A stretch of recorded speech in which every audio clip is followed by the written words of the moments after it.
Юсизов присоединился? Бага. Камазаев есть? Абдул Вахаб. Барма? Абдул Вахаб. Потом Мархабатов Нурлантур. Зайгу Мухаммад Асад.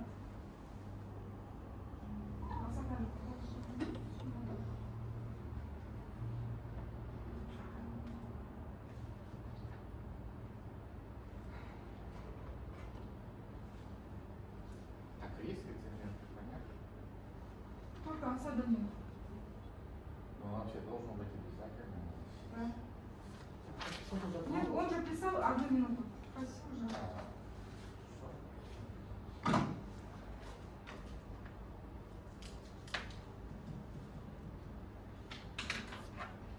Можете нам Zoom ссылку.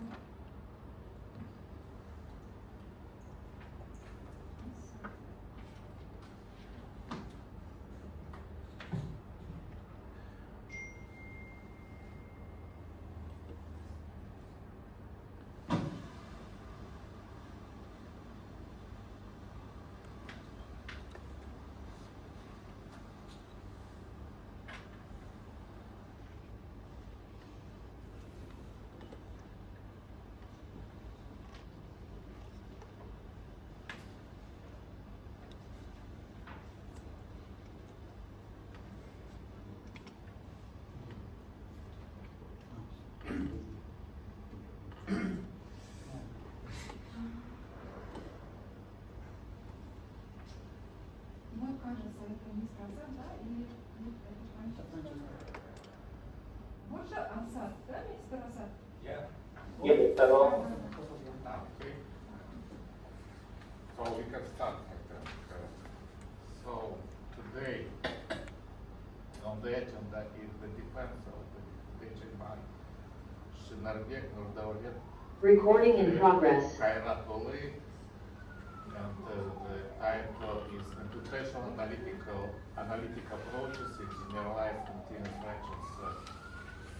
So we have 4 permanent mappers, me, Urlan Berbekov, chairman, Ismail Urlan, Kadir Shuravi, and Daripov Abdulhan. And we have 3 invited temporal mappers, Yevizidov Damir, Kalmurzaev Jean, and Abdul Wahab. All are present here. Some are online, some offline, and we can vote for this agenda. So please vote. Okay. So let's start. So please go ahead.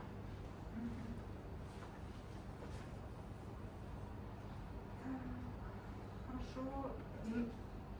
Начнем с анкеты, да? Хорошо. Characteristic of Nurdaulet Shynarbek. Nurdaulet Shynarbek was born on 2 March 1999 in Kabadogan. He completed his secondary education at the Kazakh-Turkish High School.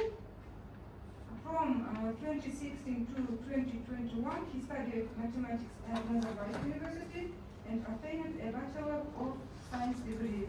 From 2021 to 2023, he completed a Master of Science degree in mathematics at Suleiman Demirel University.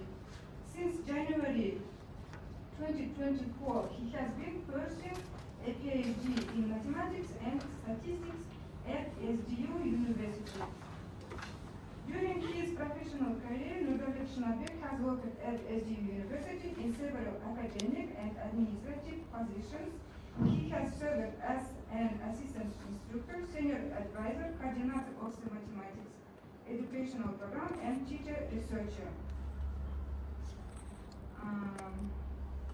Nurdaulet Shynarbek has 7 scientific publications related to the topic and research direction of his doctoral dissertation. 7 scientific publications. Thus, his dissertation-related research output includes 2 Q1 and 2 Q2 journal articles indexed in the Web of Science and 1 Q2 and 1 Q4 journal article indexed in Scopus, and 1 paper in international conference proceedings indexed in Scopus. Nurdaulet Shynarbek also participated as a research team member in the state-funded scientific project, Deophantine Approximation and Irrationality of Mathematical Constants, funded by in 2023-2025, funded by the Ministry of Science and Higher Education of the Republic of Kazakhstan. Nurdaulet Shynarbek is married and has a son. He is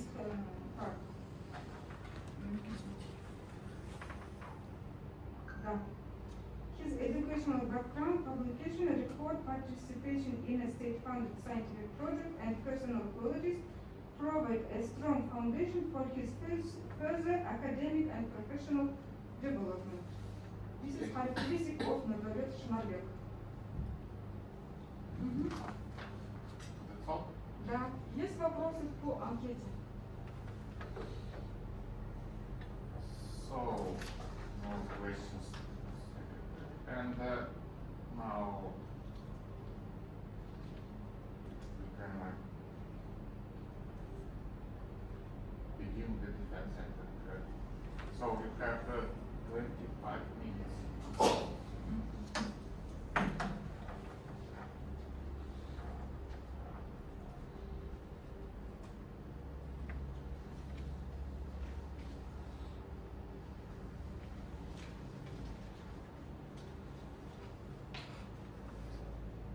Can you hear me well? Yeah, that's fine. So good morning, everyone. So my name is Nurdaulet, and today I will be presenting my PhD dissertation work that is related to computational and analytic approaches in generalized continuous fractions. That was done from 2024 January till 2026 June, and so we are doing it in 2.5 years. So my scientific supervisor, local scientific supervisor is Professor Shynarbek, while my external supervisor is Professor Francesca Sica. So I think we may start. So overall outline for today's presentation is given by background and research problem. Then since I'm defending only based on the series of publications, so our results is present in form of 3 articles. First article is considered difference equations and 2 identities related to pi squared based on that, which was published in Journal of Interdisciplinary Mathematics, Web of Science Q2. And our next paper is devoted to polynomial continuous fraction for log2 and its generalization, which was published in Arabian Journal of Mathematics, also Web of Science Q2. And in my opinion, the strongest results is our third paper, which is the parametric polynomial J fraction for pi squared, which was published in Electronic Research Archive Journal, which was published by American Institute of Mathematical Sciences, which is Q1 in Web of Science. And at the end, we will conclude by contribution and overall conclusion. So I think first we can start about what is continuous fraction. So continuous fraction is simply writing a number by repeatedly fractions.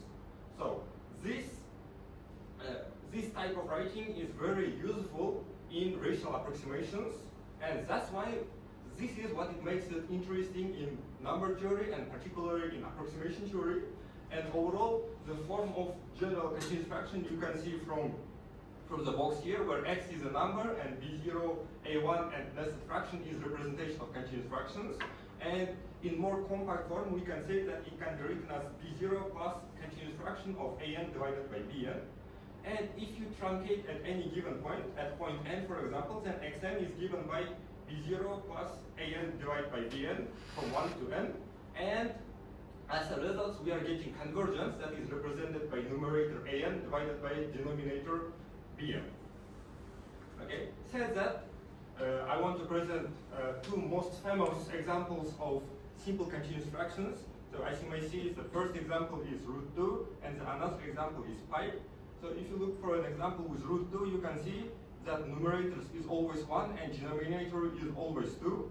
And we can easily see a pattern here, which is very interesting, and its finite truncation approximations is given by 1, 3 divided by 2, 7 divided by 5, and so on. And another representation for pi is also simple continuous fractions, and we call continuous fraction simple if its numerator is always given by 1. Okay? So for pi, what we see, for pi, we don't see any visible pattern here. That's what it makes it very hard to study, and what makes the proof of such kind of continuous fraction hard. But simple continuous fraction were studied a lot in later terms. So in this dissertation, we are mostly focused on generalized continuous fractions. And generalized continuous fraction, both our AN and BN can be given by sequences, by functions, by whatever we want. And we choose AN and BN so that our finite truncation are well-defined. By well-definedness, what we mean is that convergence, especially denominator, should not be equal to 0 at any given point. And by convergence, we mean that if we truncate at any given point, then we will get a rational version, which is AN, capital AN, divided by capital BN. So we will work very closely with this convergence in our later publications. And this was the introduction to generalized continuous fractions. And in this dissertation, we are mostly interested not on generalized, but inside of which we are interested in polynomial continuous fractions. The very interesting thing about polynomial continuous fraction is that both AN and BN, in our case alpha n and beta n, is given by polynomial functions. Yeah? So what makes polynomial continuous fraction interesting is that for one constant, we can have infinitely many representations of different polynomial continuous fractions. And said that, it means that the convergence of this different polynomial continuous fraction also differs by speed. And this is how the Apri in 1978 proved that zeta 3 is irrational. So he found a polynomial continuous fraction representation of zeta 3, and it turns out that the speed is so high that it's enough to prove the irrationality of zeta 3, and that's why we got interested in this topic. And this topic was also exclusively studied by Henry Cohen, which is a very big professor in this field, and mostly I can say that he is a father of computational number theory approach. And whenever we are talking as a polynomial example, you can see an example here where alpha n is given by formula 2n cubed multiplied by 2n minus 1, and beta n is given by 5n squared minus 4n plus 1, and its representation. So this is one of the very famous polynomial continuous fraction, and it converges to 18 divided by pi squared. Right? So it converges to 18 divided by pi squared. It's very famous, very old. And the motivation of this work was that from 2019, Israeli researchers from Technische University introduced a project called Ramanujan machine. So what Ramanujan machine tries to do, like inspired by Ramanujan, he tries to find polynomial continuous fractions that can be represented by any constants. So they want to find, somehow they want to build a machine, the algorithm that finds polynomial continuous fractions for mathematical constants.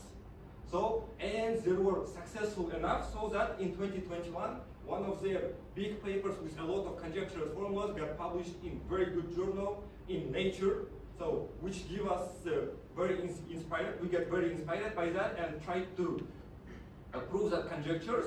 And also from other side, we have a very big professor who is in his late 80s called Henry Cohen, who built a program called Paris. Now it's called Paris GP, where mostly computational number theory, elliptic curves, algebraic number theory is simulated and done in that code. So a lot of experimentation was done in Paris and GP, and I can say that he's the father maybe of computational number theory. And for creation of Paris and GB, he get a lot of awards both from America and in France.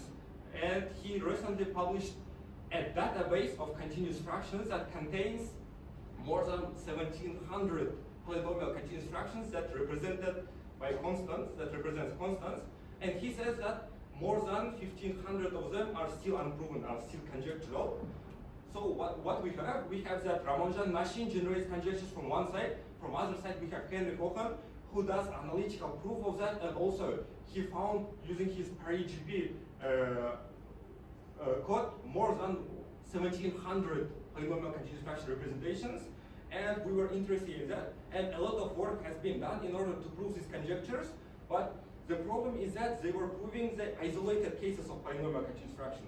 But in this dissertation, our aim is to not to prove the isolated cases, but we want to try to generate a method, some approaches of how several types of continuous fractions can be proven by that method. So we are trying to find a method of how all these continuous fractions, at least most of them, can be proven, approached, evaluated, and if you are lucky enough, generalized into a parametric family of continuous fractions. So this is how we get interested in that. And the interesting thing is that continuous fractions is closely related with second order difference equations. So mostly what we say is that difference equation is a discrete version of differential equations, and in both cases what we know that if second order differential equations is given with constant coefficients as an and bn, it's very easy to solve and try to find a closed form solution very easy. But whenever we have bn, an as a variable coefficient, it becomes much harder, and sometimes it becomes even impossible to evaluate that. And it turns out that our continuous fraction is very closely related with second order difference equations, where an, which is numerator, is given by bn an minus 1 plus an minus 2, where bn is given with the same formula, but the main difference between these two is that their initial values are different.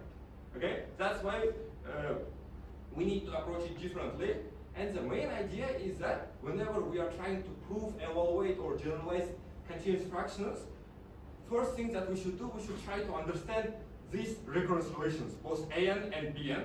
So it says that I want to move to our first paper. And in first paper, we were studying a second order difference equation. And firstly, we studied a non-homogeneous case where a difference equation is given by formula yn minus bn yn minus 1 minus an yn minus 2 is equal to some fn. Okay? And we found a closed form solution for this kind of second order difference equation. But I want to tell that we found it whenever we set our bn and an as cn plus dn plus 1, and an is represented as minus cn dn. So we are not considering that we solved all the difference equations, but we solved a specific class of difference equations. Okay? So this kind of work were extensively done by Malik, but our approach and our solution is different because we give a method of how we can find a suitable Cn and Dn and how it can be applied into continuous fractions. So the idea of how we prove that was that what we try to do, we try to factor second order difference equation as a multiplication of two first order difference equations. That's why we need Cn and Dn. So if you're likely enough to choose Cn and Dn, so that it factorizes into two multiplication of first order difference equations, then we can easily solve two first order difference equations, and based on that we can find a closed form solution. So as you may see from the slide product of two first order operators, here we have capital DD and capital DC, where these are the two first order difference equations, and multiplying that we can evaluate two first orders and get a closed form solution. And if now, until now we were considered non-homogeneous case, now if you move to the homogeneous case, what our closed form solution gets a little bit simpler, and it's represented by this formula. And if you take that, our D1 is equals to y0 divided by y minus 1, which is initial cases, then our closed form solution gets even simpler. So now the important part is how it's related to continuous fractions. So as I told, so our bn and an is represented as a product and as an addition of cn and dn. And from the first equation, what can we do? We can represent cn as an divided by dn, and then we can put that into a dn plus 1. So my dn plus 1 is also a first order recursive equation where dn plus 1 is equal to bn plus an divided by dn. So if I can represent dn plus 1 by dn, it turns out that I can represent dn by dn minus 1, where dn minus 1 by dn minus 2, and they continue like that until we reach the initial conditions, and at the end we get a finite continuous fraction form. Okay? So applying that into continuous fraction form, we have proved two conjectural continuous fractions. So first one where bn is quadratic and an is given by quadric case, and it turns out that it converges into 8 divided by pi square. And our another theorem is that bn given by, again, quadratic and an being quadric, it converges to 18 divided by pi square. Yeah. So, so this is the main result of our first paper. So what we did in our first paper, we took a second order difference equation, we systematically studied it, and we applied it into a continuous fraction and derived it and proved it two conjectural continuous fractions that was conjectured by Ramanujan machine in their Nature paper. Now I want to move to our another paper, second paper, which is related to polynomial continuous fraction representation of log2. And firstly, I want to state the main theorems that we have here. So if our bn is equals to 3n plus 3 and an is represented by minus 2n squared, then its polynomial continuous fraction equals to 1 divided by 2 log 2 minus 1, where log is natural logarithm. So the approach is of how we prove this identity is that in this case we are studying both convergence an and bn. So first what we do, as we know that an and bn both represented with the second order difference equations, and we were lucky to find a closed form solution for an, which is represented by n plus 3, 2 to the power of n plus 1 factorial. But unfortunately, we were not able to find a closed form solution for bn. That's where we have an educated guess, and we call them as that. So we say, let us bn be represented as an multiplied by some function, sum of some functions, where ck is represented as with this formula. Now the only thing that we need to do, we need to prove that sum of this ck is equals to 2 log 2 minus 1. If it's equals to, then we prove that this continuous fraction converges to that. So what we do, so we take a limit of an divided by bn, and at the end it converges to that. So the first thing that we need to do, again as I told, we need to somehow prove that this summation of this function is equals to 2 log 2 minus 1. That's why what we did, we take some formula for log 1 minus x, and instead of x we took 1 over 2, and taking integral 2 times allowed us to get a closed form solution for this summation formula for 2 log 2 minus 1, and proved that we also proved that bn is given by this formula and its limit converges to 1 divided by 2 log 2 minus 1. So this is our main result. So we proved a conjecture that was again proposed by Ramanujan machine, but not only that, we have been able to generalize it into a parametric family. So parametric family means that instead of m, we can give any number, and we will get another representation of log 2 with a different speed. And if the speed is close enough, so we can prove the irrationality of that constant. Unfortunately, in this case, it is not enough to prove it, but the idea is that studying this kind of parametric families allows us to prove the irrationality in some cases. So here what we have is bk is equal to 3k plus 2m plus 2, where ak is minus 2k multiplied by k plus 1. And then we get a polynomial continuous fraction representation. Its polynomial continuous fraction representation converges to minus 1 to the power of m divided by log 2, and sum of minus 1 to the power k plus 1 divided by k. So this is what it converges to. So now this is, here we have two corollaries, two first representation of that parametric family. So we selected first two, and this is what it is.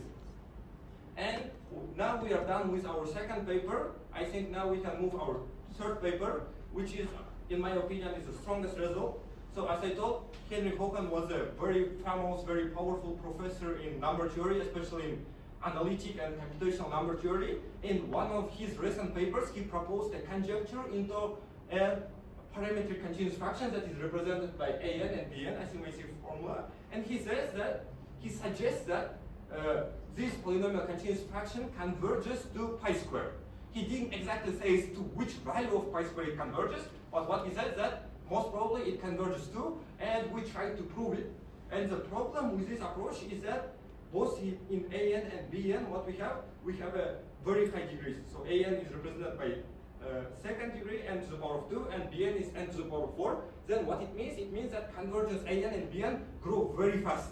So very fast, and just finding a closed form solution becomes very hard for them. That's why we need another approach of how we can solve this question. And we have been able to solve this question, and the main theorem looks very beautiful. We get a very beautiful result where xn or xu is represented by a binomial series of 2u u cubic pi squared divided by 18 plus some rho u, where rho u is some rational number. Okay? And the exact value of rho u is given by first order difference equations. So it turns out that everything in this dissertation is related to Reckon's relation. Right? We also found a closed form for rho u, but overall this is a main formula. And here we have the first values of representation for whenever u equals to 1, 0, and 2. So if you look at the formula, it looks very aesthetic and very beautiful. So we didn't expect that we will get that beautiful result, but unfortunately we get it. And the interesting thing is how we proved that, and the approach of how we proved that. The first thing that we should do in order for this continuous function to be well defined, we need to study the denominator qn, that is represented by qn. And what we know is that qn shouldn't be equal to 0. Okay? We should prove that. But we have been able to prove the stronger results, and we proved that qn is more than 0, which means that qn is never equals to 0. And also, since we know from the difference of two consecutive terms of convergence, then qn is represented as a 2n factorial multiplied by some polynomial p. And what it means, in order to make our life easier, we divided, or we normalized our polynomial continuous fraction and its reconciliation by dividing into 2n factorial. So, and taking the difference of two consecutive terms, we arrived to a result where xn minus 1 is given by this formula, where the left part of this formula is a known part for pi squared, and the right side is coefficient related to u. And the problem here is that for every u, I should prove that there exists a polynomial p such that this can be separated into two parts, where first part is related to pi squared, another part is numeric. Yeah? So it was very hard to do that because we can prove it for several u's. So what we did first, we proved for u equals to 0, then u equals to 1, u equals to 2, and it turns out that our polynomial p is given by a polynomial with degree of n to the power of 4u, which means that if u is 1, then it's a polynomial of degree 4, if u is 2, polynomial of degree 8, and so on. And we made a numeric check. I think we ran computer for 3 days, and we reached u equals to 103, and it turns out that we have a polynomial of degree 412, which is very big. And from here, we were thinking that what if we can prove that there exists p for all u? Yeah, so what if it looks like there exists p for all u? What if we can somehow prove it? And also, we find out that u is degree of 4u, and we were thinking, what if we can construct a raising operator such that results of convergence of u plus 1 can be represented by a result of convergence in u. So here, where we proposed the raising operator, and as far as we know, it has been never proposed till now, and we are the first one to do that. So if you look to proposition 18, so we can say that after normalization, the second order difference equation is given by this formula, where we have 2n multiplied by 2n minus 1 multiplied by p hat u, and so on. And now we need to just prove that we can always find pu. Yeah. So it turns out that it was been very hard to do that. Now what we did, so if you take a summation from both sides, if you take sum from both sides, then what we know that it's telescoping, and on the left side only xn will stay, and on the right side will stay the sum of this function. And what we proposed if u plus 1 can be represented by a formula that we found for u. And if you continue like that, we can start with an initial value, and we can make an induction and prove that it exists for all u. And so that's why we defined psi u fn, which is given by a0, which is normalizing, stabilizing polynomial of degree 3 multiplied by fn plus a1 multiplied by fn plus 1. And our polynomial raising operator is given by lu plus 1 psi f equals to bnu, which is also a normalized stabilizing function multiplied by luf and plus cn multiplied by luf. So what we are moving, we are sending solution in luf into lu plus 1f. So if we have a function and it exists for lu, it turns out that it exists also for u plus 1. And this way, just having induction, we prove that it will exist for all u. So now what we do, now whenever we prove that polynomial exists, we need to somehow evaluate that, and whenever we were trying evaluating that, we need we found a telescoping formula. So su plus 1 minus lambda u multiplied by su is equals to theta u minus theta u n plus 1. So by taking sum of that, it turns out that theta u minus theta u n plus 1 is represented as theta u1 minus theta u n plus 1. And from the formula for su, we can see that the denominator grows much faster than the numerator, which means that theta u n plus 1 approaches 0, right? So we can just say that it's 0, and our closed form solution is represented by theta u1. And here are the first three identities of our parametric polynomial continuous fractions. So which is, if u is 0, it is famous pi squared divided by 18. So if you remember in our first paper, we proved polynomial continuous fraction for 18 divided by pi squared. Here we have a vice versa. And x with y if u equals to 1, we have 4 pi squared divided by 9 minus 13 divided by 3, and so on. So what it shows that this parametric polynomial continuous fraction is a rational multiplication of pi squared plus some rational correction, but some rational number, which is not really interesting. So with this point, we are done with our paper number 3. And now I want to state the main novelty statement, what we did. So the novelty of this study is that we didn't just evaluate some isolated cases of conjectural polynomial continuous fraction, but instead what we did, we developed recurrence-based mechanisms that can be applied to prove several families of polynomial continuous fraction and can be applied into a wide range of polynomial continuous fractions. And especially, I want to tell that in our first paper, we find a closed form solution for second order difference equation with variable coefficients and applied it into continuous fraction. In our second paper, we found an explicit convergence and generalized it into a parametric family. And in our third paper, we introduced a raising operator and a telescoping in order to evaluate pi-square family. So main conclusion is that in this dissertation, we have established 3 different methods of how polynomial continuous fractions can be approached, evaluated, proven, and in some cases generalized. And the final message is that these mechanisms not only makes evaluation of some parametric polynomial constant, but also gives us the way of how we can generalize it into a bigger family. Yeah. So, right. Yeah. So mainly we are done. Okay, thank you. Other questions?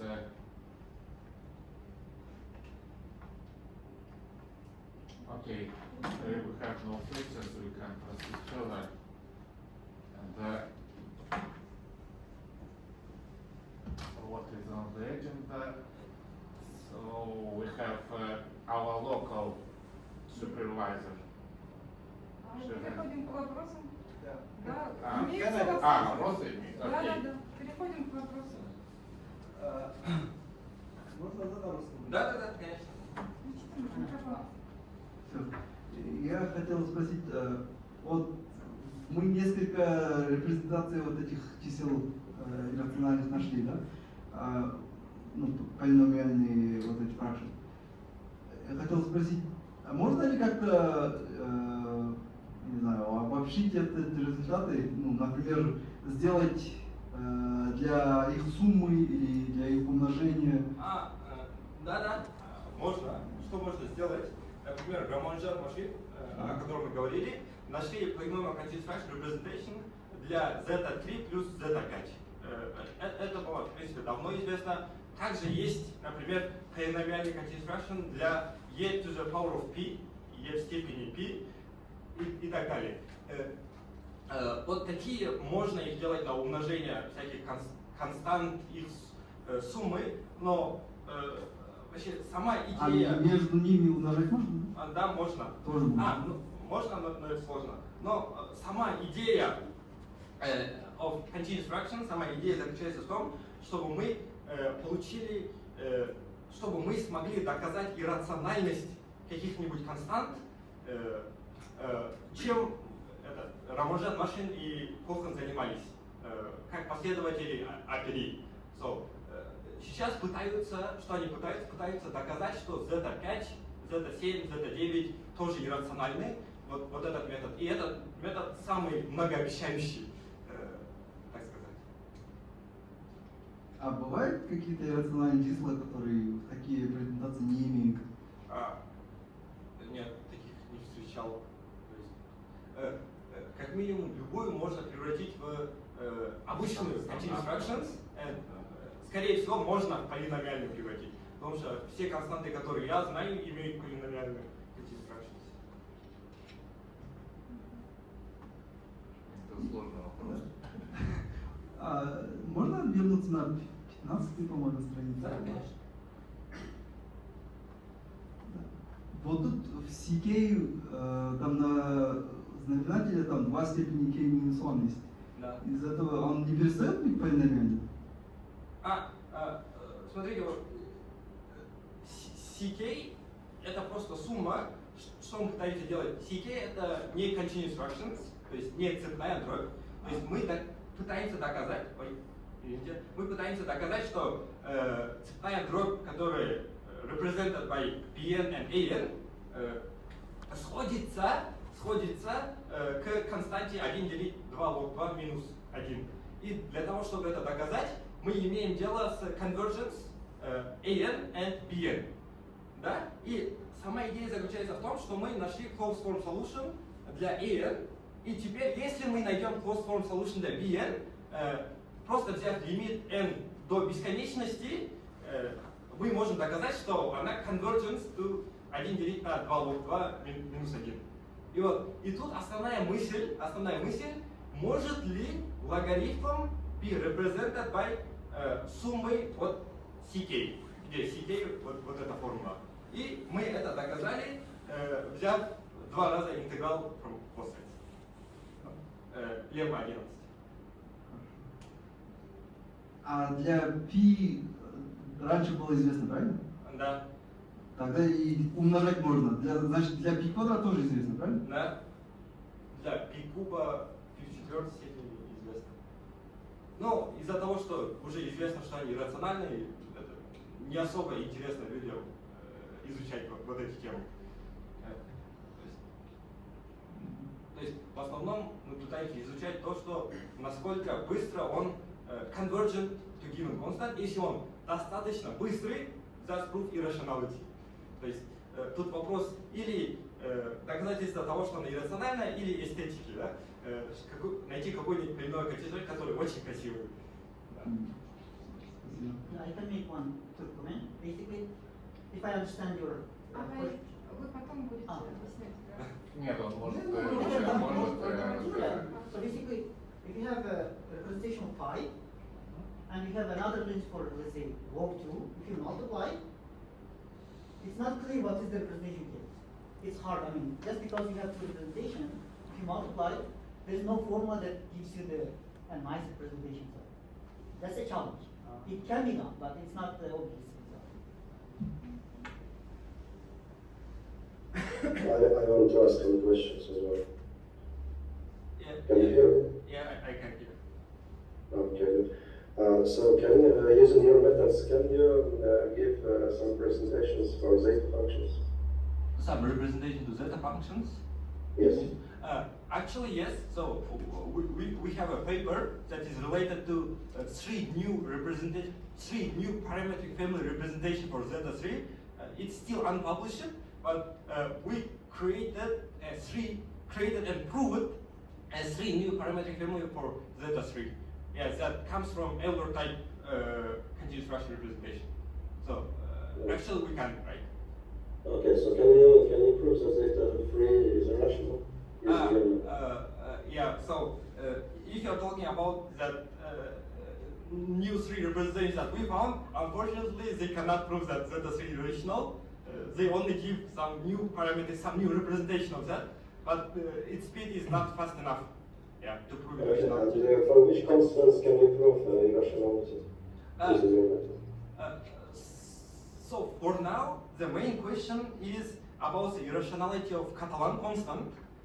Yeah, so we also have a paper that is still unpublished that related to Catalan constant, and polynomial continuous fraction representation of Catalan constant is still conjectural and has not been proved yet. And we proved that, but its speed is also not enough to prove the irrationality. So we proved two families that they converge to Catalan constant, but speed is still not enough. So it's still a big question if it's irrational or not. But people say that most probably it is irrational. Okay, and can you do zeta 5? Like a continuous fraction representation of zeta? Yeah. So for zeta 3, for zeta 5, for zeta 7, we have a standard representation of polynomial continuous fractions. But the problem with that, the higher the degree gets, so higher the an and bn gets. So for example, for zeta 3, an is degree of 6 and bn is degree of 3. Polynomial, I mean. For zeta 5, an is degree of 10 and bn degree of 5, which means that working with convergence an and bn becomes extremely hard because they're increasing very fast. So that's the main challenge.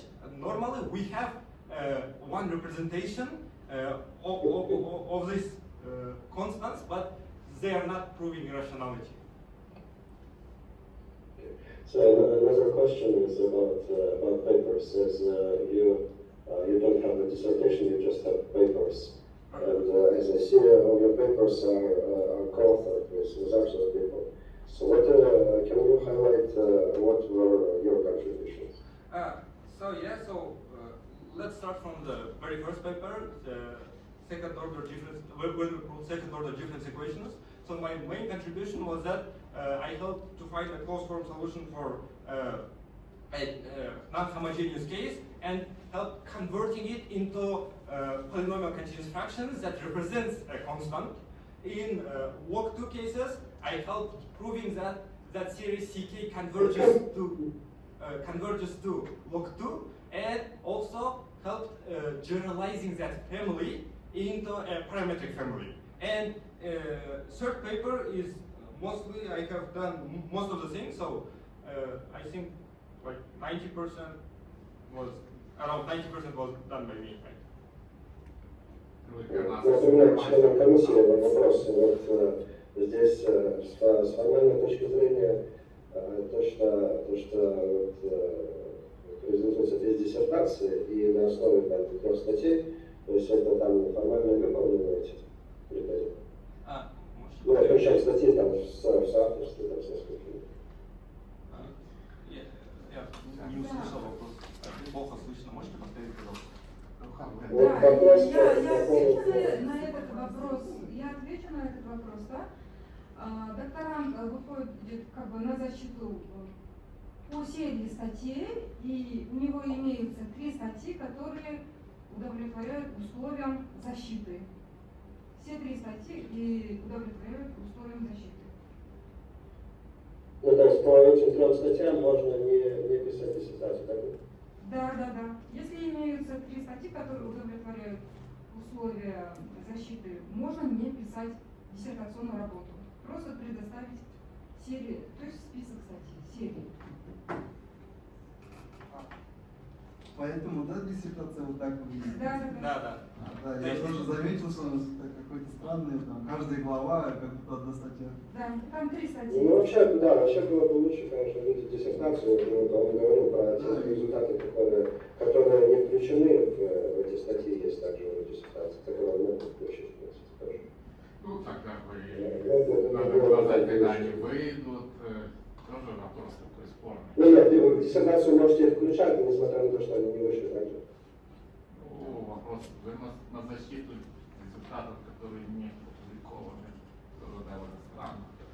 Да, это, Ну, в общем, это Да. такой вопрос, поскольку положение разрешает защиту при выполненных условиях, и вообще говоря, ну, мы можем оценить это, то я думаю, здесь нет такого вопроса серьезного. Как я ранее уже сказала, вообще-то докторант имеет 7 статей, из них вот 3 предоставил он для защиты. То есть вот эти 3 статьи удовлетворяют условиям защиты. Но у него есть еще дополнительные работы, тоже относящиеся к этой теме. Есть вопросы по работам? Публикации достаточно, я могу сказать.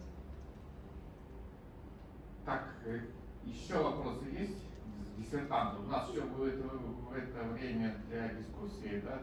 Нет, это основная Я уже просто отстал от жизни. Это, да, другие члены диссертационного совета можете задать вопросы. Это у нас основная часть. Вопросы и ответы. May I ask a question? Да. Yeah, maybe it is a simple, stupid question, but I don't know. I'm wondering that we know that continued fractions might be periodic and non-periodic, right?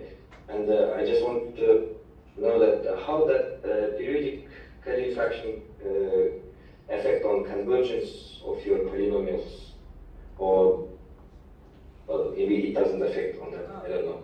So mainly we have a periodic continuous fraction. So we have actually one paper related to periodic continuous fractions, and in periodic continuous fraction is mostly represented when we have an irrational number. For under root 2, under root 3, it comes mostly in that kind of numbers, and it's already known that they are irrational. So like they make no sense. But whenever we are talking about polynomial continuous fractions, they cannot be periodic. Why? Because n starts from 1, then in next term it becomes 2, 3, 4, and so on. So it's only increasing, right? Yeah, but periodicity mostly meant in like under root numbers. So for example, as in case here, as in root 2, and like even if it can somehow prove that it's rational, like it's not interesting. Why? Because it's already known that it's irrational. Next question. What next open question remains that you'd like to study in your future? So normally now, as I told, we have papers related to zeta 3, Catalan constant, and now before this big work in this dissertation, the aim was to somehow try to prove the irrationality of zeta 5. It turns out that it's very hard, and we've been unable to do so. But next question is still if we somehow can prove the irrationality of that constant. Okay, I have one question. Is it reasonable to consider functional instead of polynomial continuous fractions? So we have not a polynomial function, but maybe some power, say 2 to the power n or something like this. What is known? So actually we can do so, but like I don't see that we need to do that. Why? Because like the beauty of number theory is that we are talking only about numbers. We are care most about integers, and that whenever we take functions and we take some rational representations of function to the power of some big powers, then it becomes very hard to evaluate. Normally, if I'm not wrong, there is paper there is some research that was done in this topic by Vadim Zudilin and his co-authors, but I don't see that this research type is developing or going somewhere. Like it was done and looks like it doesn't, or it wasn't interesting much, and that's why it stopped. Okay. Can I ask one more question? Is this representation for P polynomial or not? No, it's simple continuous fractions. It's not polynomial. No, not polynomial. Is it possible to transform it polynomial? Exactly this one, no. But overall, we have a polynomial continuous fraction representations for pi. Yeah. So one of papers of Hirali, professor, has a polynomial continuous fraction representation for pi and e, and they have proved some conjectures in 2019, I think. But just moving from simple to polynomial is impossible as far as I know.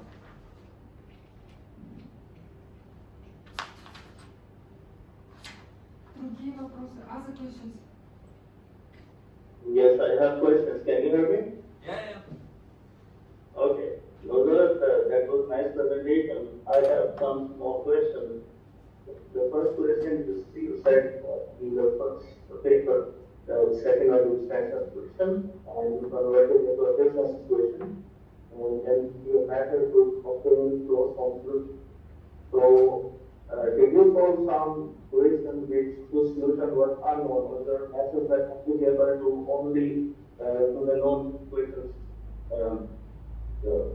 Whose solution were known?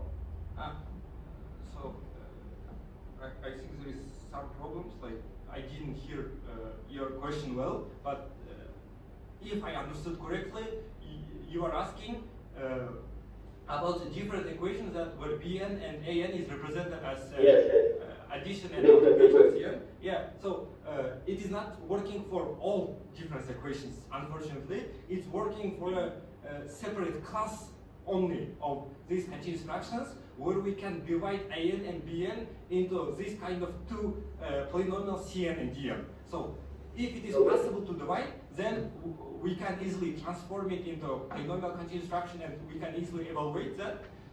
But if it is not, then it needs another method. So for example, in paper 2 and 3, it was impossible to divide into such kind of Cn and Dn. That's why we proposed another method of how we can try to approach this kind of problems. Can you just show me the slide number 23? 32, you mean? 23. 23. Yeah. Yes, if you notice in theorem 19, I saw one thing, 6 pi squared term. This is independent of u.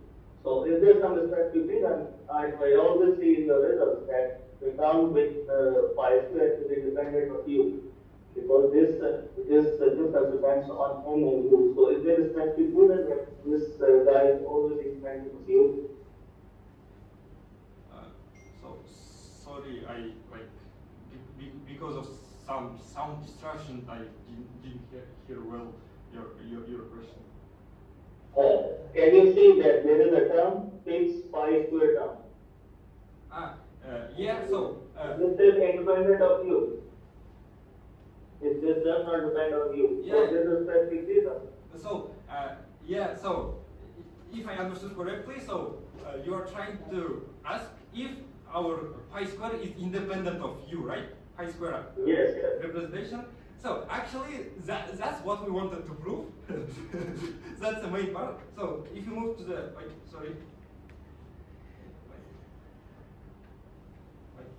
So this part in lemma 17, it is widely known that this series is represented by pi squared divided by 18. And the another part was that if we've been able to find pu such that it will not affect pi squared, such that it will not create another constant, or such that it will not create some another function, so that it will always stay rational multiplied by pi squared plus some rational. So we were testing if we always can find such kind of pu, and it turns out that we can find, and we can prove that we can always find such kind of pu for all u. Okay, thank you very much. Thank you. Other questions? Maybe I have one more question. So, congratulations, Nurdaulet. It's good work. Thank you. I just have one question related to the applications of the approximations of log2. You probably are aware of the applications of log2 in computer graphics and chip design, those things. Did you look at the continued fraction approximations already existing in the literature for log2 and how your approximation fare with them? And if you try to make an approximation algorithm, would it be possible to look at the complexity of that algorithm? Normally we have, as we know, so we created one family of representation for log2, and there is many others. So we also have another paper sorry, on that when we tested several families for log2 and learned that. And the beauty is that we can study the speed of convergence, as you said, complexity. We can do that. And the difference is that whenever we are talking about polynomial continuous fraction, and especially about parametric polynomial continuous fraction, that depending on the parameters, the speed of convergence differs. So what can we do? We can say that let's truncate at any given point, for example, at point 10, and the truncation error, or the error should be this kind, for example, 10 to the power of minus 5. And we can always find a parameter such that makes this situation to be possible. So like just truncating at any initial point, we can find a best approximation and suitable approximations that we needed. Right? So, but unfortunately, we don't know that like we have a best approximation with this family. Okay, so if I got your answer correctly, so there are already existing continued fraction approximations of log2. Yeah, there is a lot of them. That's it. Thank you. У меня имеется вопрос. Вот вы же получали результаты x в нуле, x в точке 1, да? Можете открыть тот слайд? В первую очередь, можете открыть функцию x? Я уже забыла эту функцию x. То есть u зависит, u из n0. Что это означает n0? То есть натуральные числа без нуля или как там n0? Нет, с нулем. С нулем. Ага. То есть натуральные числа включая 0. Понятно, хорошо. Теперь вот это значение x в точке 0. Да, то есть дальше вот значение, то, что получили.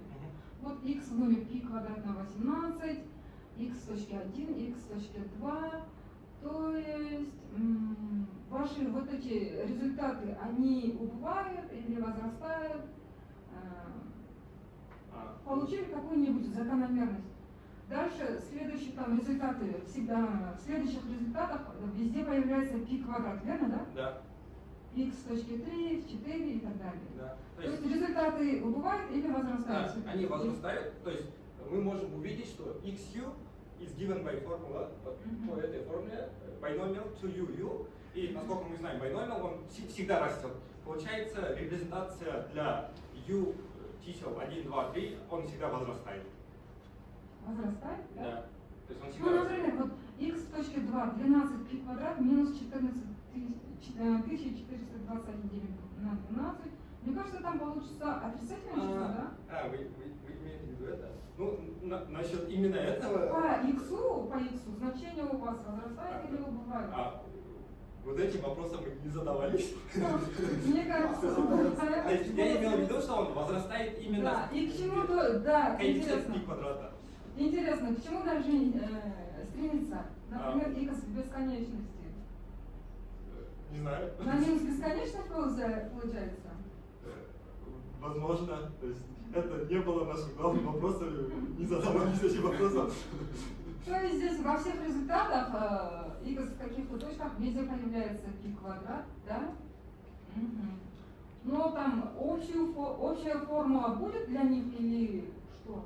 А общая формула это то, что там Да, сверху вот, написано? да, вот это общая формула, и А насколько вот мы и можем... квадрат на 18 умножаем на какие-то...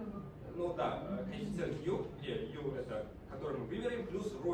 ρ это rational approximation. И судя по формуле ρ u, что мы замечаем, тут третья степень, тут получится вторая степень и четвертая степень, то есть эта часть будет меньше, чем вот это, и получается так, что тут минус 13, тут минус 1421, и вследствие я полагаю, что он и дальше будет увеличиваться, то есть вот этот 1421 он увеличится еще больше, и мы минус бесконечности когда-нибудь Да, придем. да. Хорошо, понятно. Но все-таки надо было чуть-чуть поисследовать. Хорошо. Другие вопросы? Other questions? Can I ask a question? Yeah, hi. Nurdaulet, hi. Hi, so I'm very glad to see you. Thank you Yes. for joining. Thanks for the invitation. Listen, I was thinking, did you think of, or is it possible to kind of generalize these results by, say, allowing u to be not an integer, but say some algebraic integer in some field extension? So normally, as far as I know, it can be possible to do so. But we've never been working in that approach. We mostly was focused on the integer representations. But as far as I know, like it can be algebraic, it can be rational numbers, complex numbers, whatever you want. But like we didn't research that. Yeah, it could be interesting if you have maybe just the binomial coefficient would be related to some values of the gamma function. Yeah. Maybe you can get some interesting results there. Might be interesting. Maybe I can do second PhD with that. Okay, thank you. Следующий вопрос. Можно еще назад вернуться? Как? Сюда? А, ладно.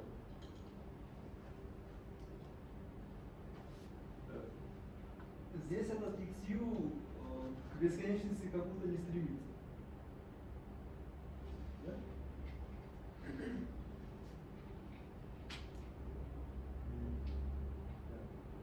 Сложный вопрос, особенно если ты не задавался.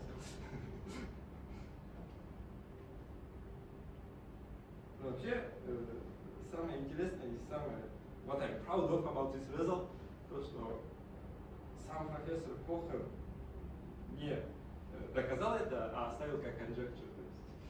То есть, мы смогли доказать то, что он или не захотел, или не смог. Вот. Это one minute proud moment. Тут вроде написано, что она к π квадрату. Ну, Кохан имеет в виду, что он converges to π квадрат, только он не имеет в виду, что именно на π квадрат. То есть он обычно имеет в виду там какое-то рациональное число умножить на π квадрат плюс какое-то рациональное число. И он, основная его суть, он интересуется вопросом, каким вопросом, то есть converges to constant or not converges to constant. То есть он сходится к какой-нибудь константе или не сходится. Он интересуется только этим вопросом. Да? А то, что там рациональные числа, это можно вот тут сначала добавить, убавить, и у меня получится только π квадрат. Там, это не сильно сложно. Но он говорит, что здесь сходится, правильно? Да. Ну, он говорит, что вот этот полиномиальный continuous fraction сходится к π квадрат. Ну, то есть к какому-то рациональному квадрату. Но именно к какому он не сказал. Ну, и раз сходится, значит он не бесконечный? Да. Если результат будет равен на плюс-минус бесконечность, это означает расходится. Если результат будет какой-то число... Имеется в виду, опять же хочется сказать, что бесконечность вот как раз таки исходит из этой формулы, то есть сам π квадрат, он и не бесконечен, как мы знаем, но что может сделать его бесконечным, что вот эта часть может стать очень большой или бесконечной, и вот эта часть тоже может быть бесконечной. Что сделает ее как раз таки representation бесконечной?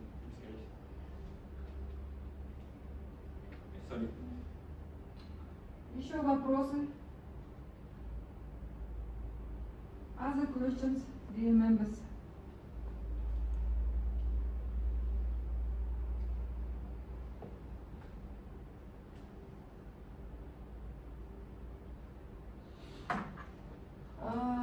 Фактическое применение было? Применение. Да, применение цепных дробей было в одной из наших публикаций, которая относится к эпидемиологической модели, где мы изобразили коэффициенты continuous function как цепными дробями. То есть we get the best approximation, то есть наилучшую аппроксимацию, и как раз таки это было выражено цепной дробью. И еще известно, то есть не мы это делали, что известно, что цепные дроби относятся также очень близко к теории графов. И недавно, кажется, в 2025 году вышла статья в Symmetry, MDPI, что они как-то его связывали с потоком тока, как-то с электричеством. Как именно, я не смотрел, но суть была в том, что она применялась. Хорошо. У меня следующий вопрос. Когда я читала анкету, вы участвовали в проекте. То есть тот проект связан с этими результатами или тот проект все-таки имеет другую тематику? Проект и вот цепные дроби, они как раз таки связаны тем, потому что с проектом мы пытались доказать иррациональность констант.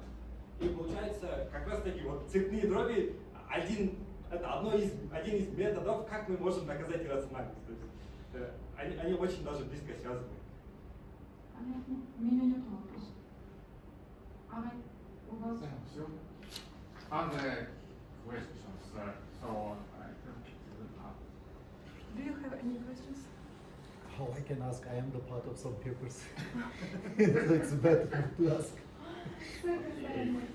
So, we have our local supervisor, Professor Shynarbek, and please say it. Thank you for questions. Right. I'm confident that Nurdaulet Shynarbek deserves to be granted the PhD degree.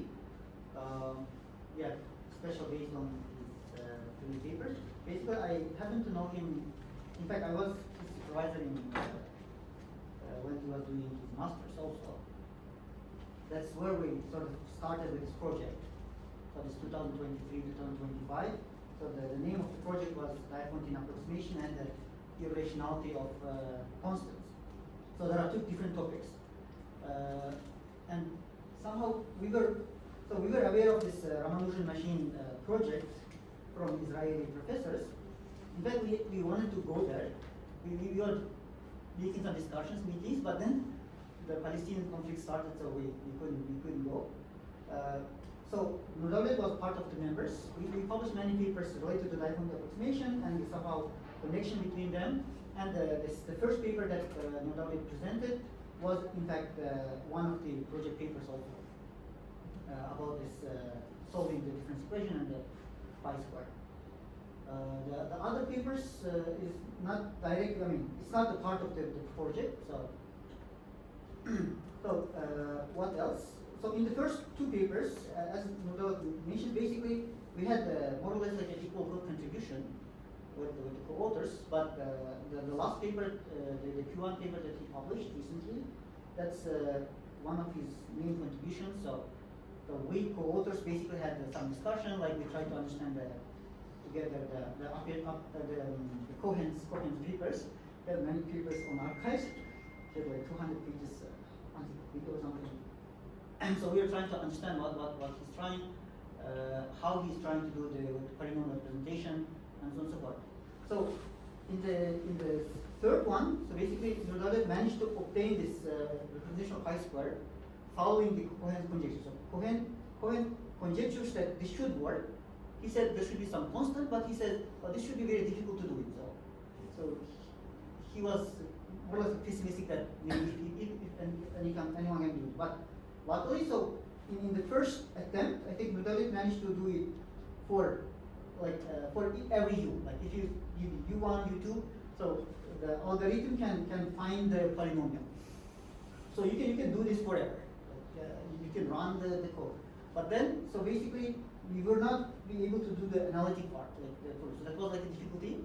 We got stuck. But still, I think in this form, the paper already was very strong because it was proving the coherence point of view.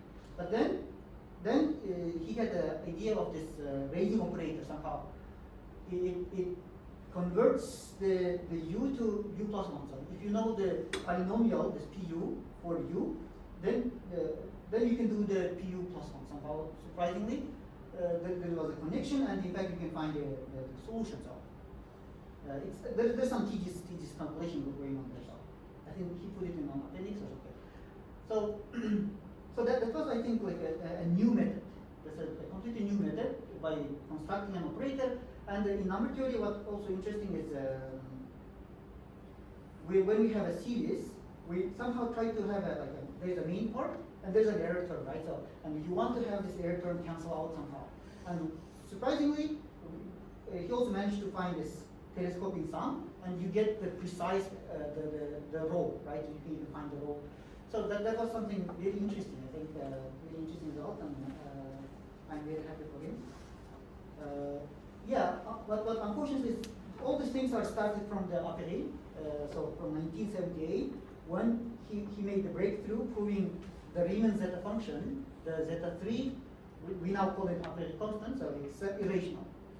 So his method was constructing a polynomial construction, but then he had to modify in next step. So he had to modify some part of the construction to improve the convergence, rate of convergence, and so on. So it's called like Brown-Moore method.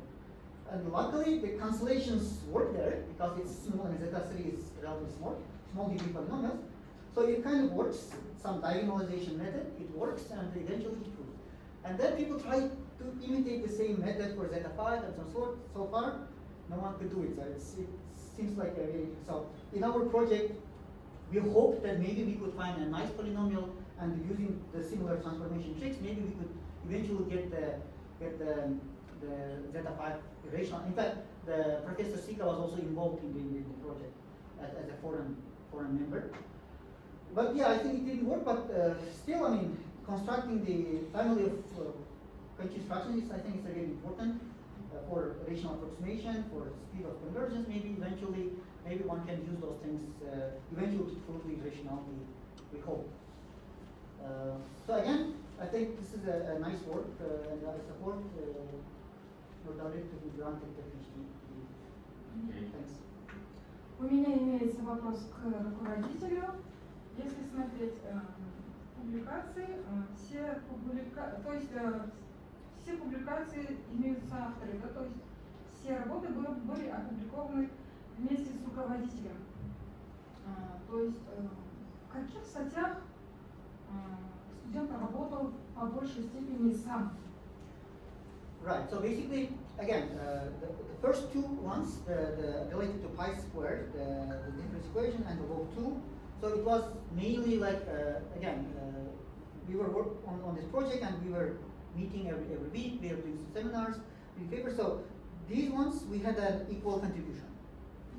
So all make the equal contribution. But for the last one, as you also mentioned, like 90% of the work he does. So what I did was maybe to restructuring the paper, maybe suggesting how should he put like in the introduction you should mention the main theorem and so on and so forth.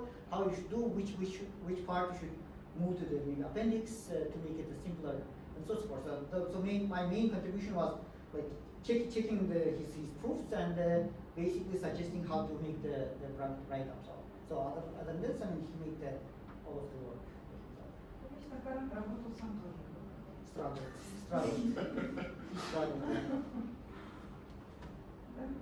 Okay. So also foreign supervisor Francesca Sika from Florida Atlantic University. Please,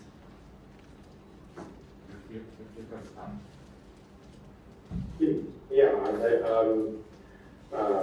So I read what he wrote in his thesis, and In fact, yeah, the last part especially was very, very nice with the answer to the Cohen problems. And at that time, when he gave me the thesis, he was, as Shynarbek was mentioning, he was still working on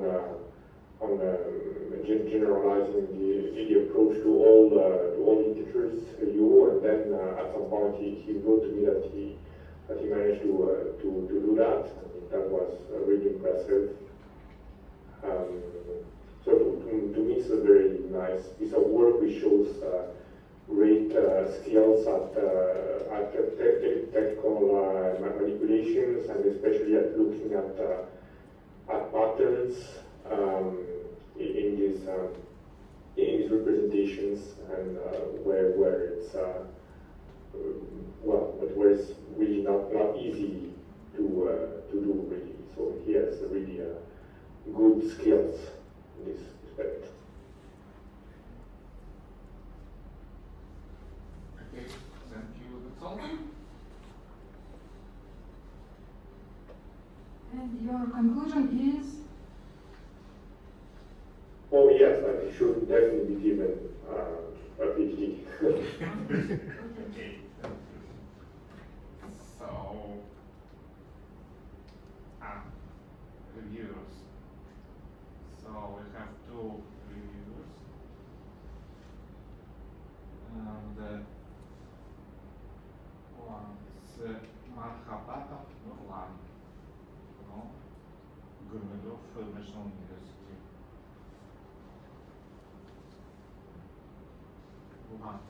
Nurlan, are you here? Yeah. Если кто продолжит. Если кто?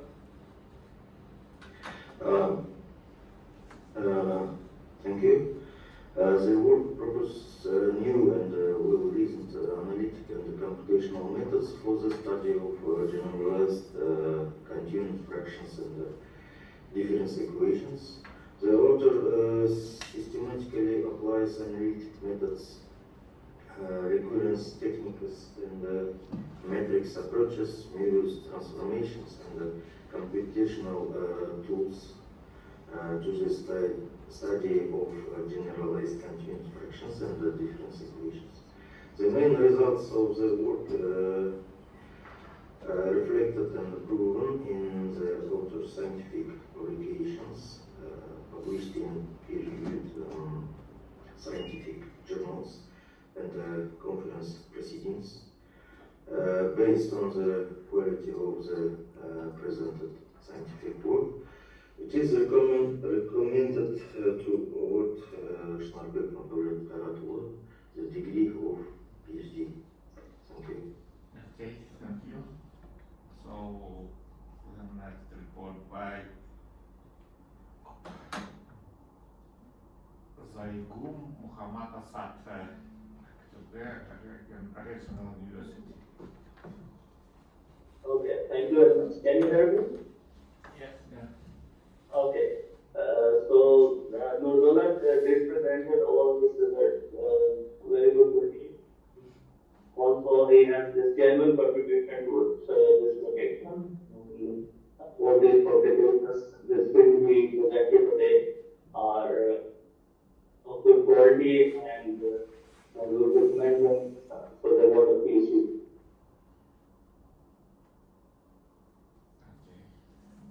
Thank you.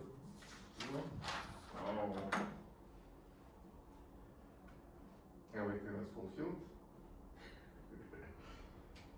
Так, если еще там желающие выступить, вот коллеги. Дискуссия, этап дискуссии, просто обсуждение, уже не вопросы-ответы, а просто дискуссия. У меня есть вопрос такой, я думаю, я, поскольку не являюсь специалистом в области теории чисел, мне просто интересно вот этот сакральный вопрос Z3, Z5, ну понятно, вот, что вроде как непонятно, вернее, почему на самом деле исследуется, насколько важна иррациональность. Это либо спортивные интересы, или какой-то есть на самом деле ну, глубинный смысл, просто хотелось бы понять для себя. Ну, для меня, я задался тем же вопросом. Для нас это больше спортивный интерес, то есть никакого, как мне известно, практического значения иррационально затыкать или нет, не имеет. То есть, ну, докажем и что. Ничего из этого не поменяется. Но у нас больше такой спортивный интерес, да. Понятно. Нет, это хорошо же, если все-таки такие результаты имеют применение, как бы, как сказать, практики, что ли. Ну, например, вы сказали, там, переменный ток, что-то такое. Да. Если, как бы, имеют все-таки такие результаты применения, как сказать, в жизни, способствуют, там, решать задачи, это хорошо решать такие задачи. Ну, применение, да, а сама иррациональность. Вот еще насчет вот зета-функции. Там для любого zm является полиномиальным, ну вот нечетный, естественно, полиномиальным. Или все-таки... Далеко ли мы от ответа? Нет, для любого ли m zeta от m является полиномиальным. То есть для любого можно выразить как полиномиальный? Можно, да? Можно. То есть, например, для z5 это bn это n в степени 5 плюс n плюс 1 в степени 5. И, конечно, an это умножение этих двух. n to the power of 10, да? n в 10 степени. То же самое можно сделать и 7, и 9, и так далее. Просто единственная проблема, что именно вот это, функция никак не ускоряется, а само наличие этой функции никак не доказывает, что она иррациональна. Из-за того, что степени очень большие, очень сложно с ними. То есть уже со степенью... Можно, да, у меня тоже пару мыслей. Я правильно понимаю, что берем любую вообще пару полиномиальных функций, и она какое-то иррациональное число описывает, правильно? Ну, не обязательно какое-то, но к чему-то оно сходится. А Ну, именно к константе ли, это не так, это большой вопрос.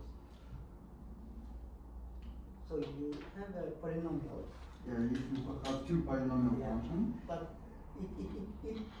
first question is, does it converge? Not clear. It may not converge. It might oscillate or it might diverge. First problem. Second problem, if it converges, is it irrational, rational? Not clear.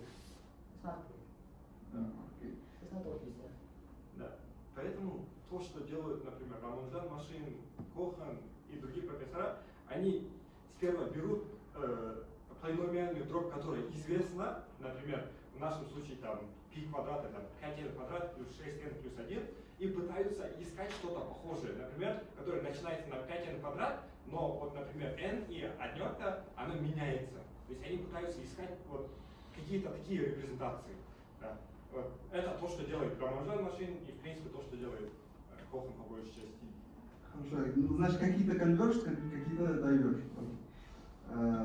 Но все равно же, можно же как-то все вот такие полиномиальные функции, ну, какой-то ряд написать эффективно.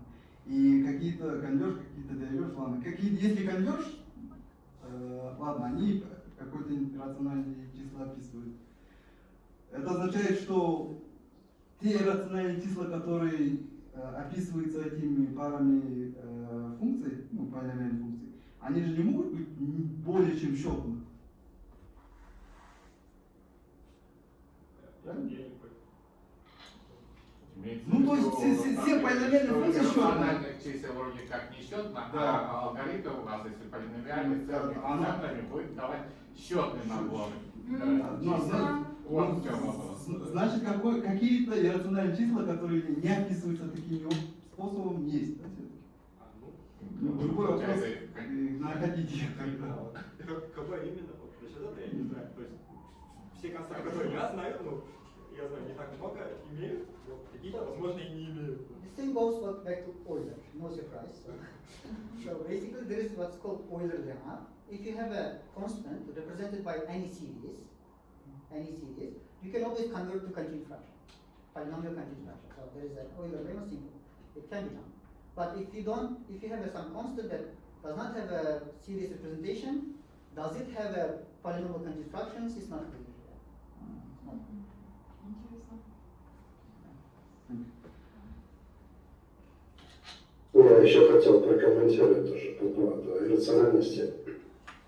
На самом деле иррациональность это как бы самый простой фундаментальный вопрос, который вы можете спросить. Там более сложный вопрос – это вопрос про трансцендентность числа. То есть, видимо, эти числа типа z3, оно не только там иррационально должно быть, просто никто не может, z5 никто не может доказать.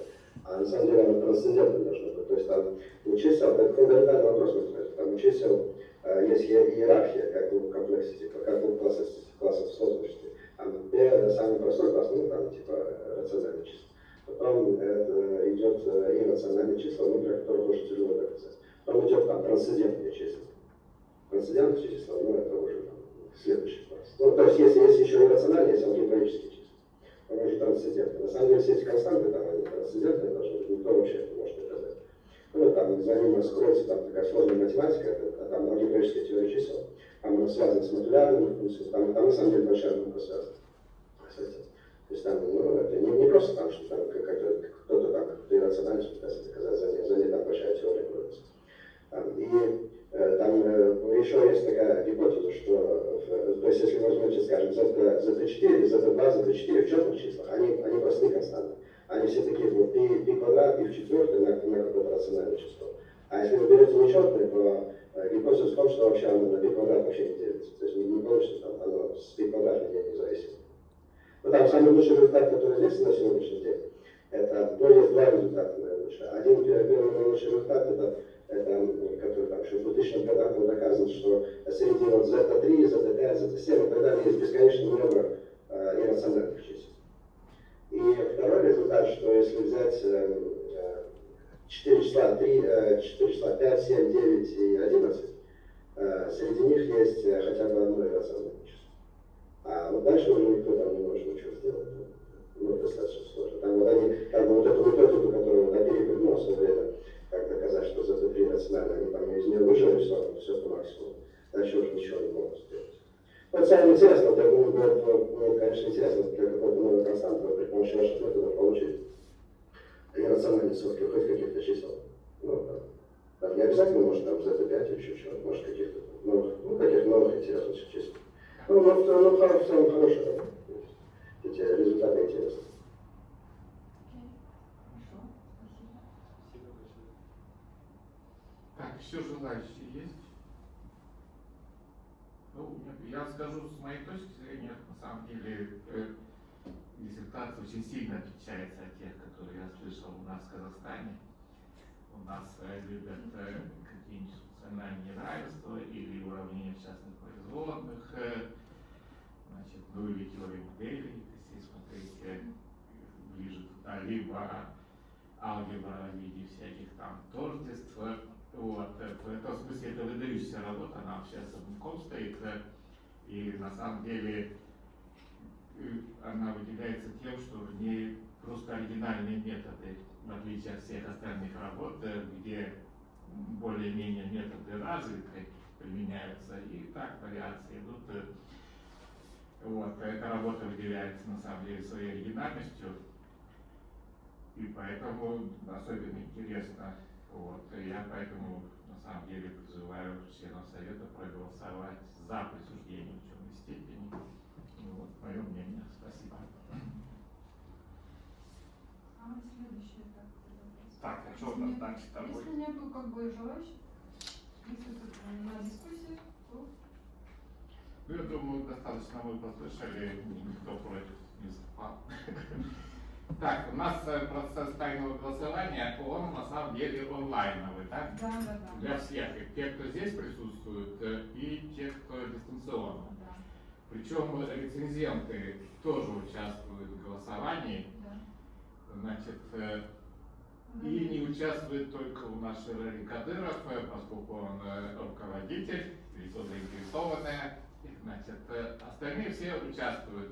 И процедура, я так понимаю, даже какая. Там вот сейчас объяснит. Так, у нас будет тайное голосование. Сейчас, во время тайного голосования просим других гостей выйти, а также руководителя и докторантов просим на некоторое время покинуть помещение. Сейчас у нас есть как бы группа, туда тоже отправлю или отправлю на почту тех, у кого нету WhatsApp, да? Первыми заполняйте Google форму, это как attendance, то, что вы были. Потом будет вторая Google форма, это уже голосование. Хорошо?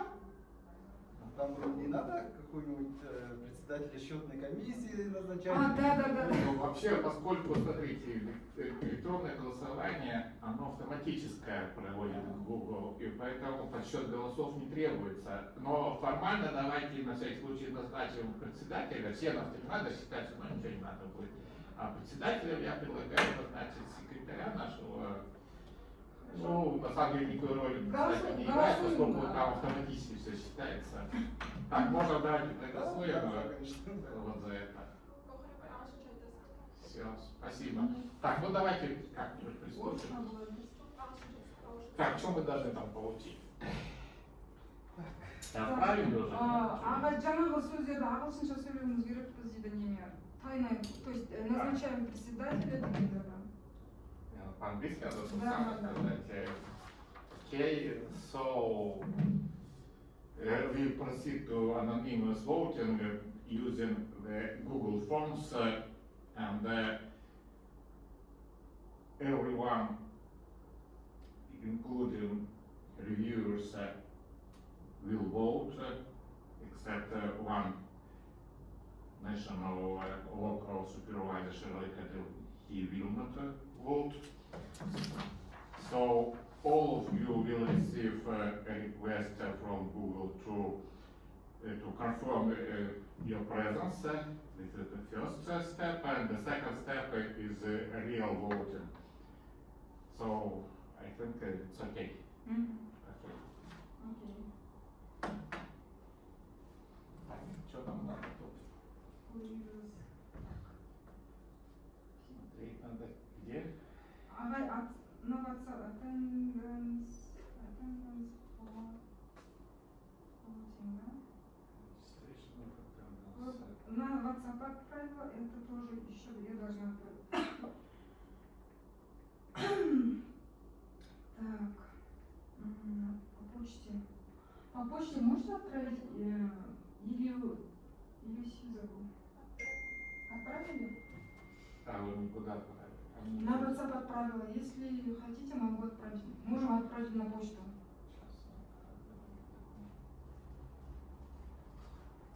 Так, Вода,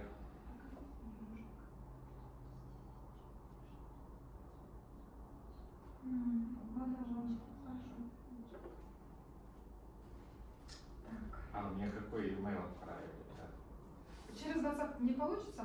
Мне На просто- почту? Она тоже на почту отправьте. Да, мне почта отвернула. А на То какую есть почту? всем отправили на почту, можете открыть почту, или те, кто в группе, можете открыть WhatsApp. И второе письмо, да, еще? Первое письмо это attendance как бы. Сейчас. Второе письмо это уже голосование. Сейчас отправлю голосование. Подождите. А у меня на какой? У меня просто этот самый. Вы на СДУ отправили, он у меня не действует же аккаунт. Ручка дает в Gmail. А Gmail, почему-то у меня на СДУ выкидывает. Это как-то, да, посяло. Так.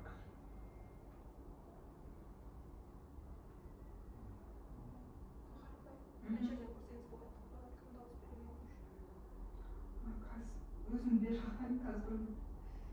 Сәлем.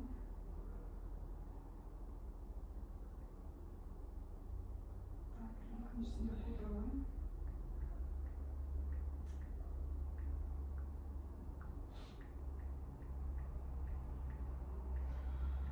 Так, там 4 варианта.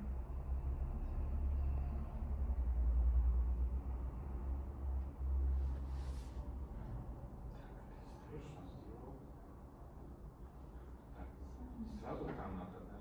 Или что? Are we supposed to receive the forms, the Google forms? Did you receive? how will we receive the Google Forms? It might be sent to your email. Yeah, I didn't get anything yet. You are the supervisor, you cannot do it. Of course, Even yes. You are supervisor, foreign supervisor, you can't vote. You can't vote. I cannot? No. Okay. Yeah, Sharon, you cannot. Okay, then I can leave. Then should I leave you? Yes, you can. What should I do?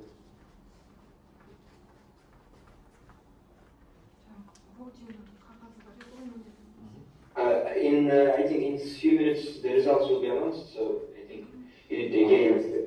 Okay, I stay, okay.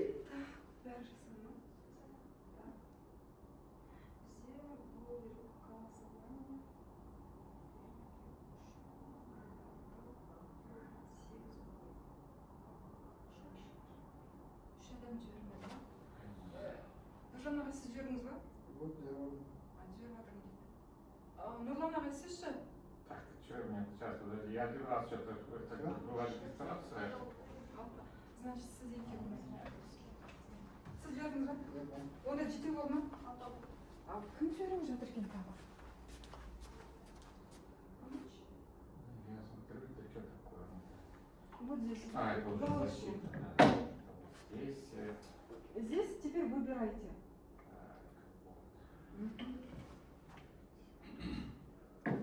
У меня просто почему-то на бездушный аккаунт пытается засунуть, который не работает. Рядом Крым Сейчас я тоже приду. İsmailov Nurlan ağa verdiniz mi ya? Kadro çok ayıplarını çözüyor. Biliyor siz çözüyor mu? Нет, Елдәмет деген сол кісі. Ол жіберген, иә? Камурзаев жібердім дейді. Абдул Вахаб. Не жібердің сен? Абдул Вахаб.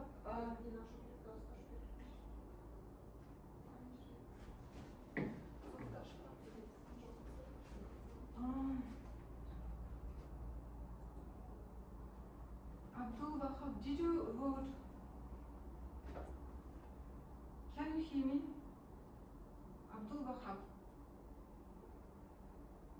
Dr. Wahab is not here at this moment.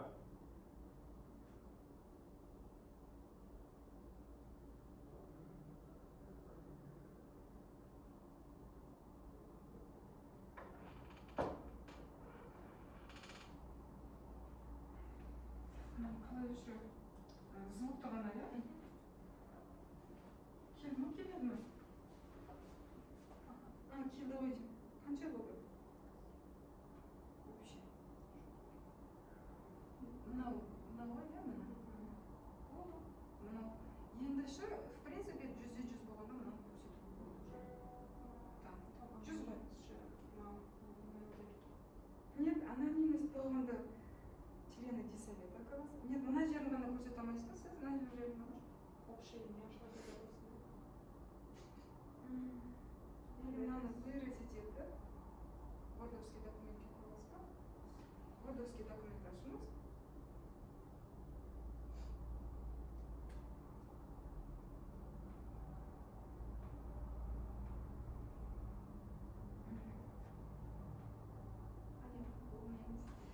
Ана ножницамен ана жерге қырып алсаңыз болады.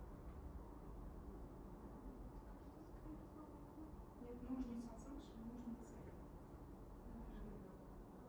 Хорошо, ножницы. Міне.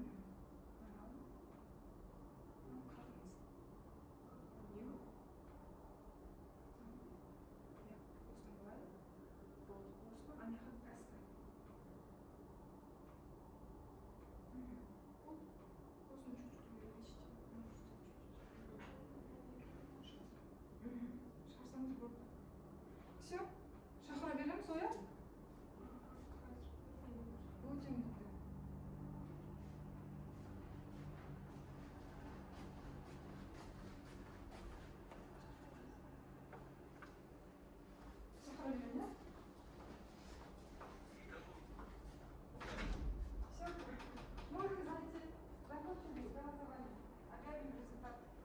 Камера.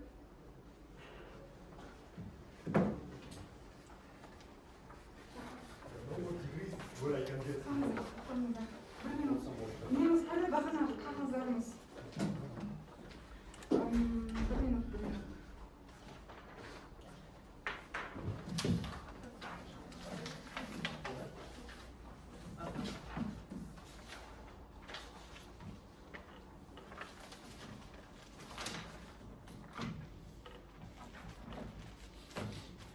Дайте нам пару минут.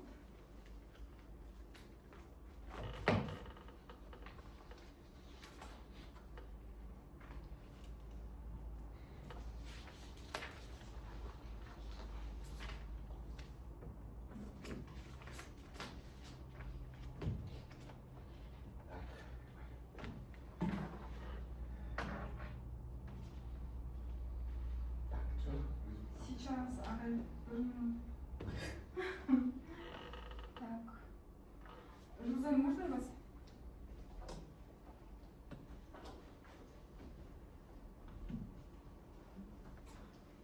Мы сейчас оглянем результат, потом наш по-моему, диссертационный план, но бірінші орында бірінші хаттама.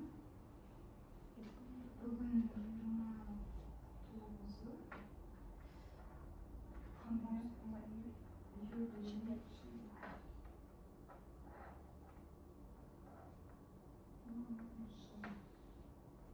нәтижелерін артық жазамыз сосын кеңес мәжілісіне Жемші дауыс берді. иә кеңес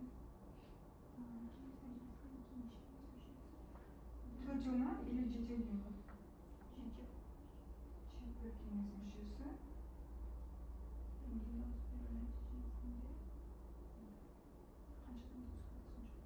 сегіз нөл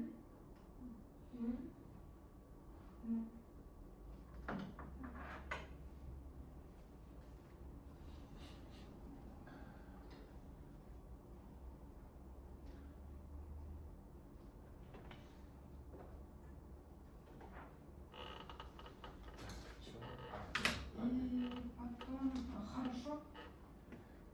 Окей. Мені ағай бірінші мен айтамын. Включили, да?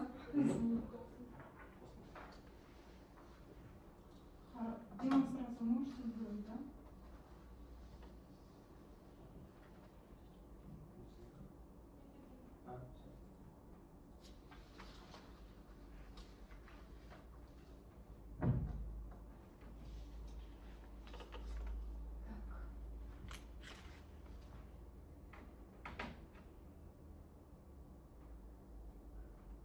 Хорошо. Так, окей. Так как председателем счетной комиссии являюсь я, позвольте объявить результаты, да? В голосовании участвовали 8 человек, и 8 выбрали назначить степень PhD докторанту. То есть 8 человек проголосовали за. Здесь не голосовал один член совета, Shynarbek, так как он является руководителем докторанта. То есть 8 из 8 голосовали за 100%. Вот такой результат тайного голосования. Мы должны утвердить. Да, Голосование. голосуем за результат тайного голосования. Кто за этот результат? Все, да? Отлично. Значит, возражающих нету. Вот тем самым у нас все закончено. Можем поздравить диссертанта и дать ему заключительное слово. Ағай хаттаманы оқымайсыз ба? Ладно. Хорошо. Хаттаманы онда мен оқиын ба? Ну давай. Хорошо.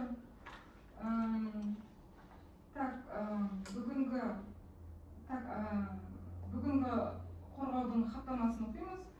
хаттама номері 1 29 шілде 2026 жыл.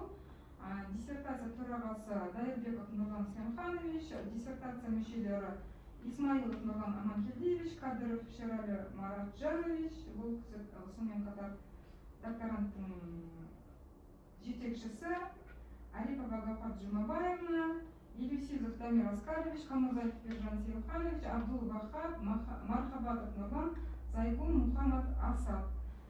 Есеп комиссиясы Шынарбек Нұрдәулетке 8-05-401 математика мамандығы бойынша философия докторы PhD дәрежесін алу үшін Computational and Analytic Approaches in Generalized Continued Fractions тақырыбында диссертация қорғау бойынша жасырын дауыс беру нәтижелерін шығару үшін сайланды.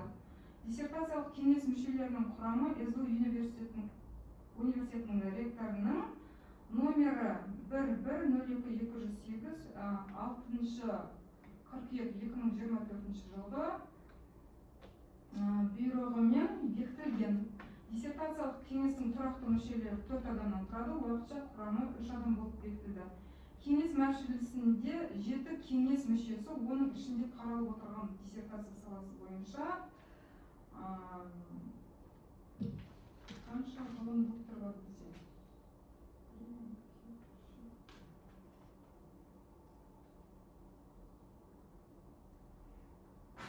Так, 7 ғылым докторы қатысты. Жасырын дауыс беруге 2 ресми рецензенттер қатысты. Олардың дауыстары диссертациялық кеңес мүшелерінің дауыстарына тең. Жасырын дауыс беру электрондық форматта өткізілді. Толтырылған электрондық бюллетендердің саны 8, жарамсыз бюллетендер саны 0. Дауыс беру нәтижесі философия докторы PhD немесе бейіні бойынша ғылыми дәрежесін беру 8, диссертацияны пысықтауға жіберу 0, диссертацияны қайта қорғауға жіберу 0, философия докторы PhD немесе бейіні бойынша докторы ғылыми дәрежесін беруден бас тарту 0. Есеп комиссиясының төрағасы Арипова Гаухар. Комиссия мүшелері осында отырған совет мүшелері. Бүгінгі хаттама осы. Ағай, теперь последнее слово докторанту. Yeah, I think for me it's better to talk in English so that everyone will understand. So thank you everyone. So first of all I want to say special thanks to my supervisor, to Shynarbek Kadyrov. In first 2 years he used to explain everything for me as for a 50-year-old child sitting with me and trying to explain everything that I know for now. And only last 6 months he was unable for me and said do everything by yourself. And also I want to say special thanks to him for unstressful or less stressful PhD that I gained. And also I want to say thanks to my external supervisor for helping me much, to Francesca Sica, and he was also very supportive. He helped me a lot.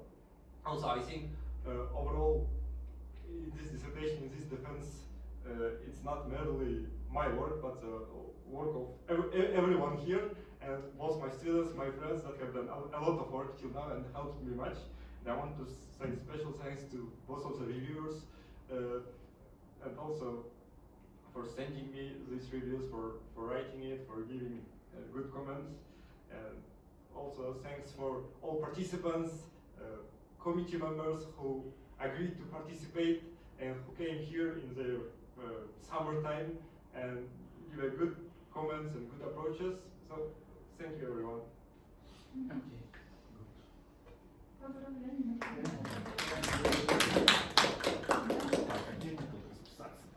Ага, позже. Не уходите. Хорошо, на этом заканчиваем, да, наше заседание. Так, теперь желаем докторанту удачи. Пока что еще не утверждено, мы будем отправлять документы. Да, будем ждать одобрения. Ғылым докторы деген это доктор Ноу? Я себя, например, не считаю доктором Ноу. Нет, ажарно, слышь, доктор, ғылым докторы PhD. Слышь, PhD.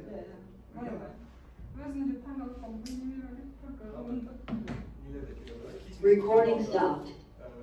Dear doctor, So- submit your work. Так, Что, я расписываться? Да, ағай қазір. Окей. Пару минут подождите.